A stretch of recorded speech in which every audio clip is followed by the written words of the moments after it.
late 50s, No. 60s, it's particularly with the Kwame Nkrumah Wow. in 1957 after Ghana got her independence. That refers to one's passionate love for Africa. The person may be a black African Okay. or not, because some of the Pan-Africans we had were not even African by origin. But it's hard to explain who is an African. Actually, everybody on earth is an African. Wow. Because as Not the people who are black. no, you look at the global world. I mean the global map. Yes. The world map shows you that Africa is in the center, and every continent, geography is called drifting. Yes. Every continent drifted away from Africa. From Africa. You just need to bring them, and they will fit very nicely on the African continent. That is the first fact to prove that Olduvai Gorge. Wow. Olduvai Gorge is in Tanzania here, In East Africa. in East Africa. And then the other one is biblical from me. Yes. When you read the book of Genesis chapter 1 and 2, and you see how they describe the Garden of Eden, and you look at how beautiful Uganda is, even when we have abused it to this level, the rivers they talk about, Yes. the variety of flora and fauna, Uganda is the Garden of Eden. So we are living in Eden. We are living in Without Eden, knowing. but because we don't know it, we are simply destroying it. Pan-African freedom to speak, freedom to choose. The other progress is economic.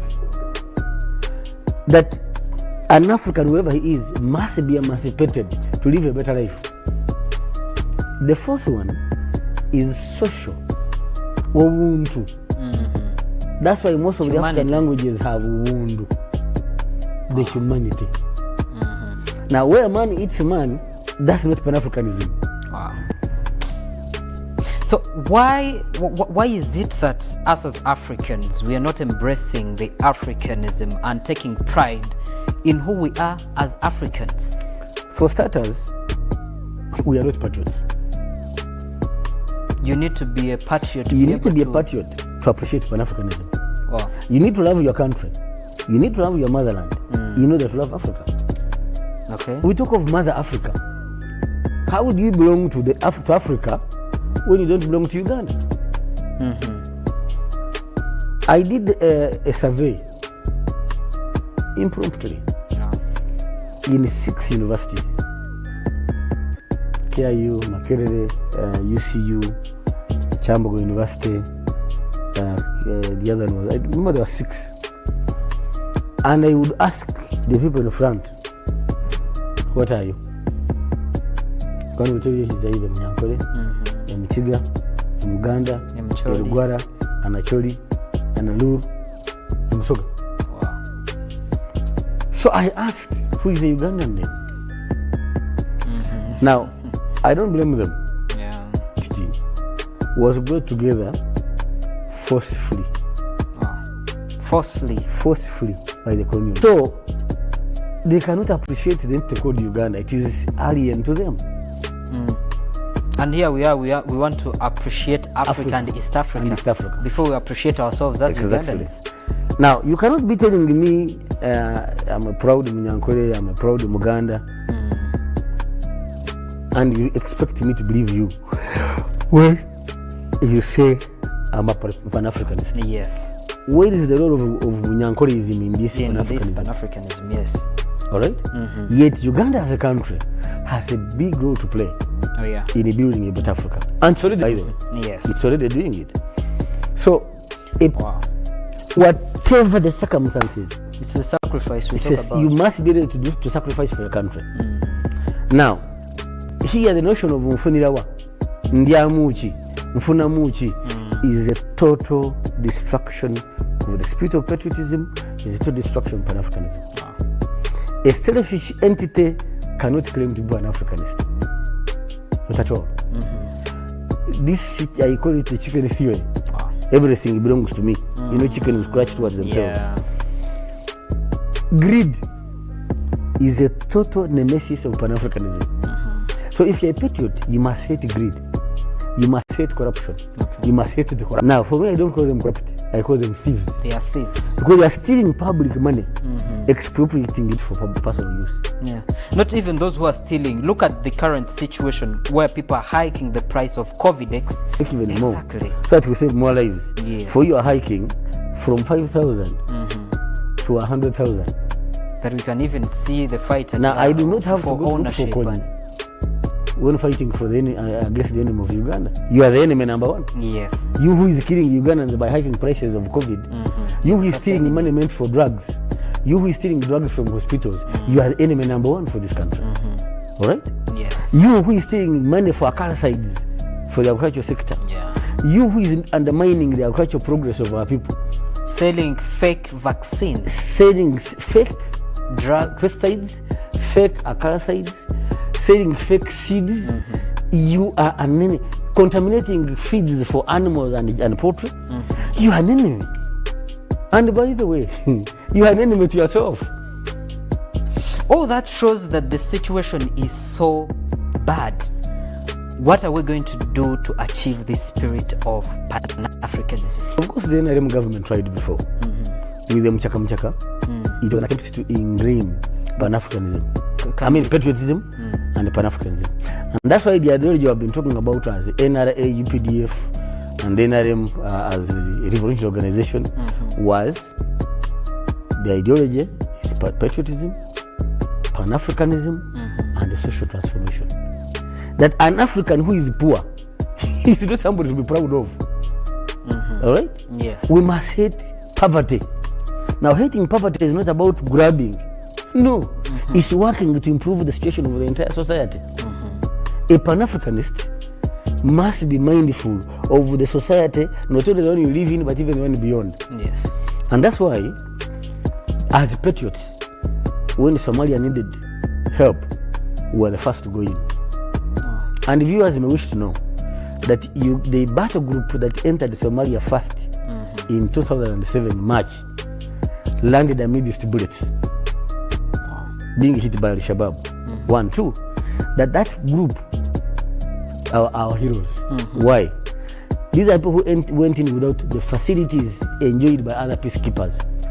So they would sweep away filth and drink water. Right?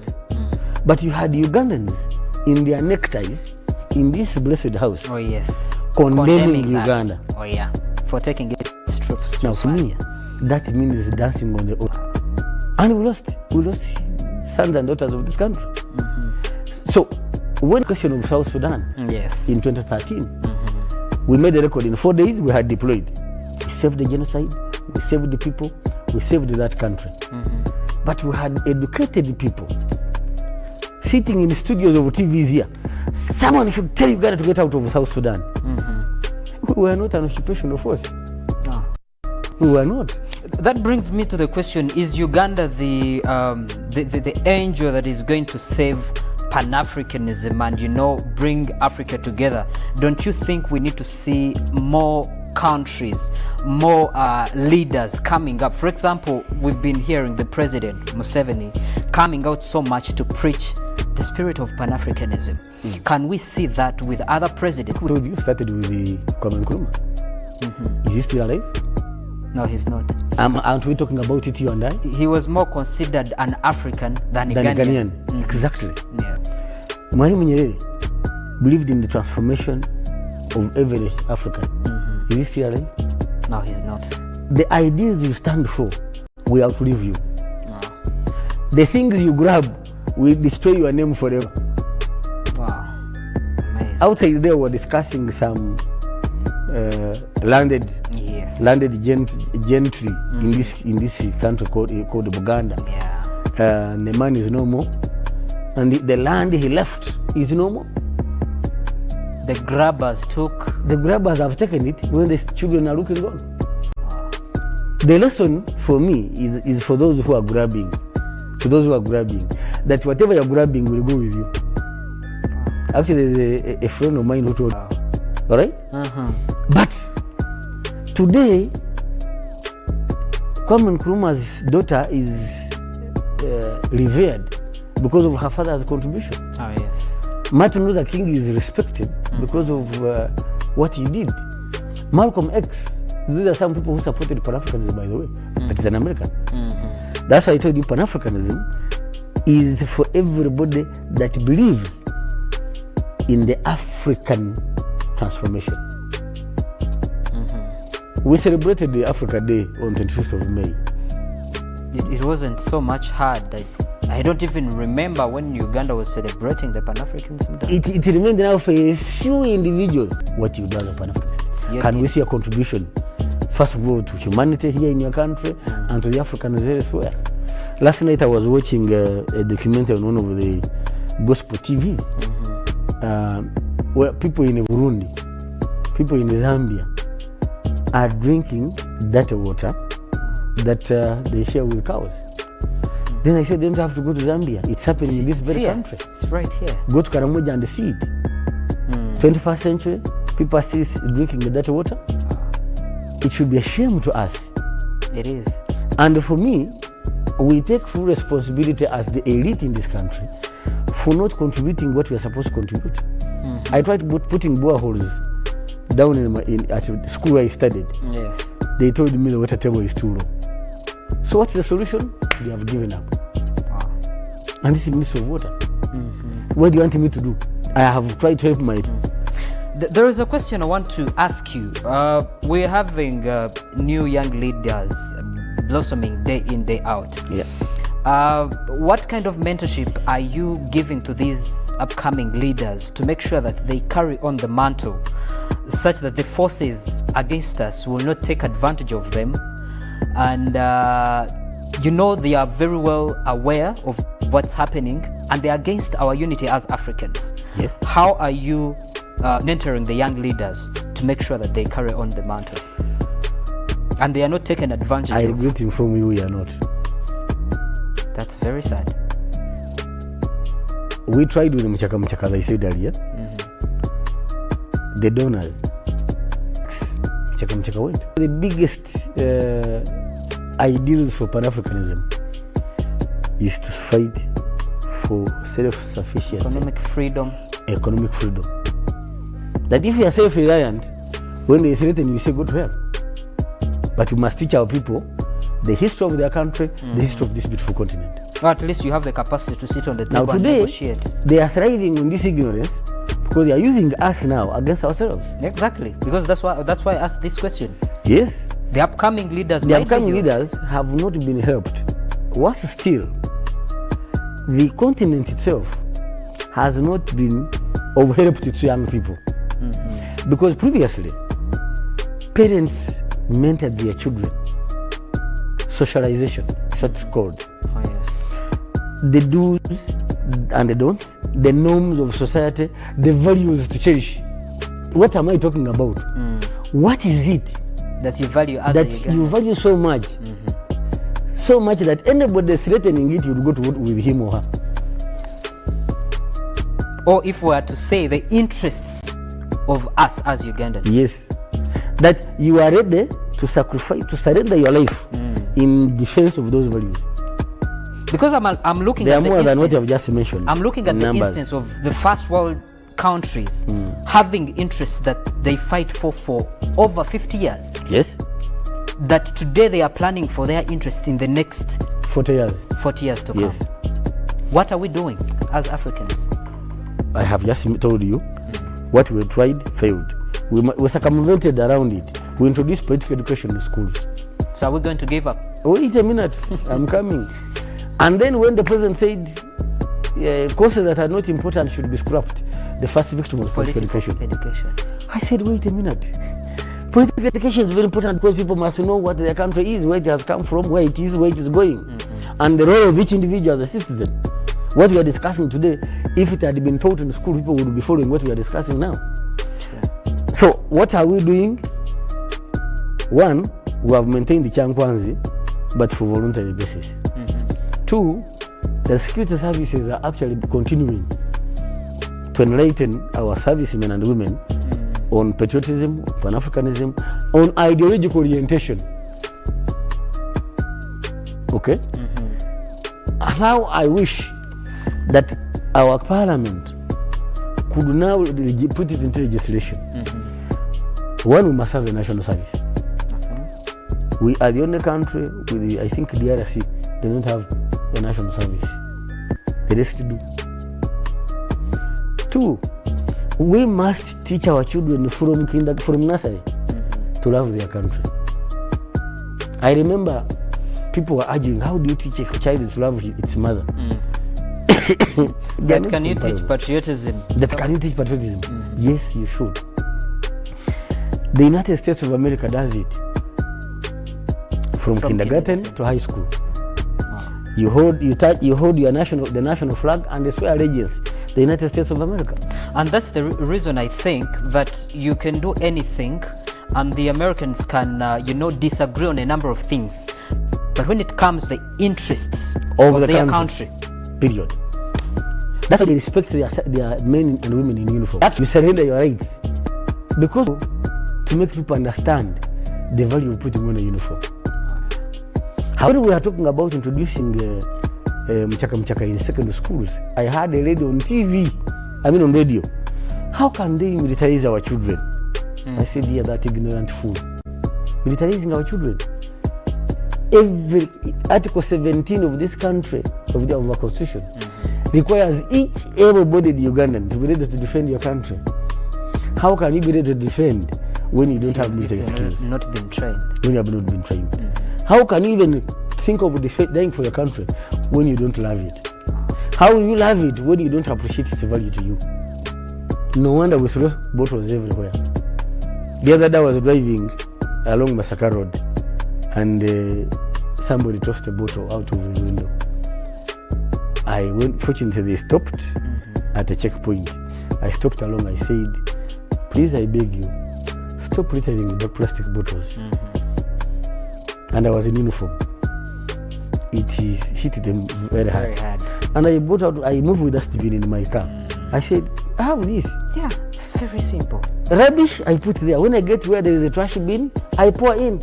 Exactly. Because I do not want to destroy my country. Respect for public property. Two, how many of us in public offices go to work genuinely to serve this country? Because you can't talk about serving Africa when you are cheating your own country. Not only the country, but the community. And then someone will tell you it's because the pay is low. The greatest thieves are not those who are low paid. They are not the office messengers. The greatest thieves are those who are in the hierarchy, high up in bureaucracy, in the civil services, accounting officers, commissioners, and directors. There are places you go in this country, you can't get a service unless you have parted with something. You are processing a loan in a microfinance organization, yes. and they are telling you, you must give this percent. Yeah, that happens a lot. And you claim you're a patriot, you're a damn enemy of your country.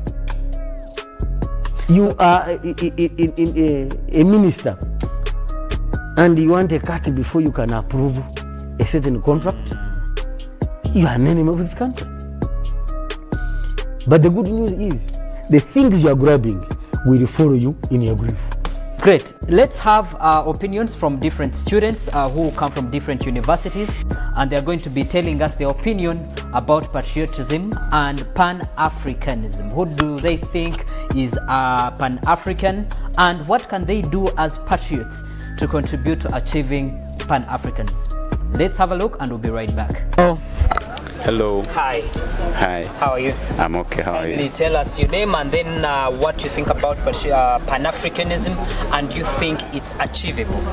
My name is Terugura Tendo, a law student at UCU. Okay.